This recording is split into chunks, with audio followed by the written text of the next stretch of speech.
The carriage ride is bumpy as I listen to the chirp of birds and rustle of leaves. I knew this day was coming, the day they would send me away to learn how to be a lady, how to become a true princess. I just wish that day wasn't already here. My dress scrapes across the wooden floorboards as I lean to look out the window, my elbow to my knee. I never liked wearing dresses. I never liked having to sit a certain way, and I most certainly didn't like when people assumed they knew me because they knew of me. Sometimes it feels as though my uncle may be the only one in my family who knows the slightest bit about me, and even then, he still chose to send me away. I'm still wallowing in self-pity when the carriage comes to such a jolting halt that I'm thrown to the floor. There's men shouting as the horses whinny, and I stand and steady myself with my hand against the door. I know I'm heavily guarded, and I could just stay inside. In fact, I would probably be advised to stay inside, but I still find my hand pushing the door open, and the rest of me follows suit. Something pulls me to go outside, and my heart pounds as my feet land on the soft soil, looking around to see swords cutting swiftly through the air. The guards are in a tight formation, but blood stains the grass, and there are both men in armor and men in rags strewn about as they continue to defend me. I'd seen such things before, but never so close. The men attacking us look as though they could be bandits of some sort, but I notice a branding on the wrist of one of the fallen that I'd never seen before. A crude and simple rendering of 2 arrows crossing over a shield. I'm still looking when one of my guards stumbles back against the carriage, breaking from the line of defense.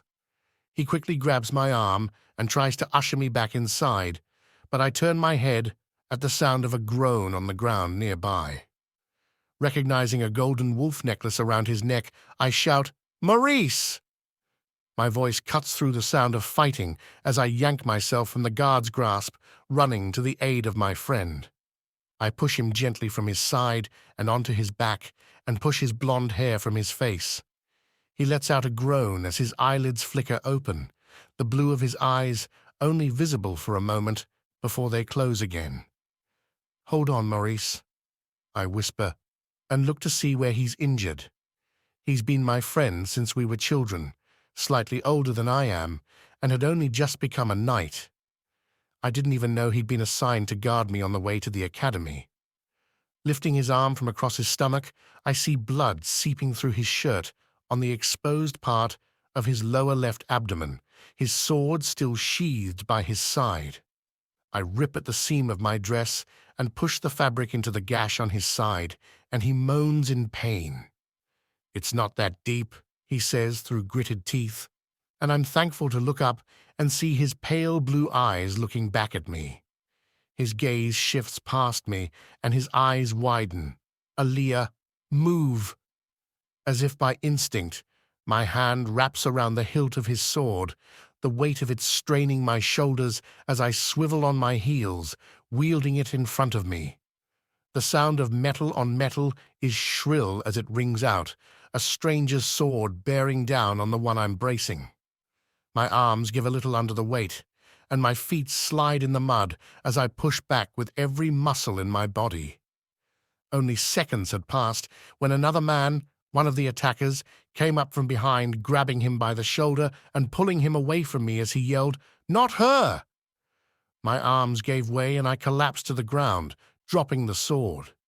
My savior's brown eyes lock with mine as he calls for the last of his men to retreat, and I swear there's an apologetic look as he nods at me and runs off.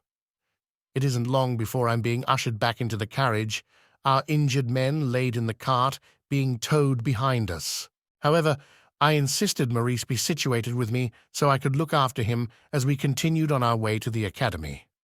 My pink dress is ripped and stained with blood and dirt, and we mostly sit in silence with the exception of his occasional groan when we hit a bump in the road.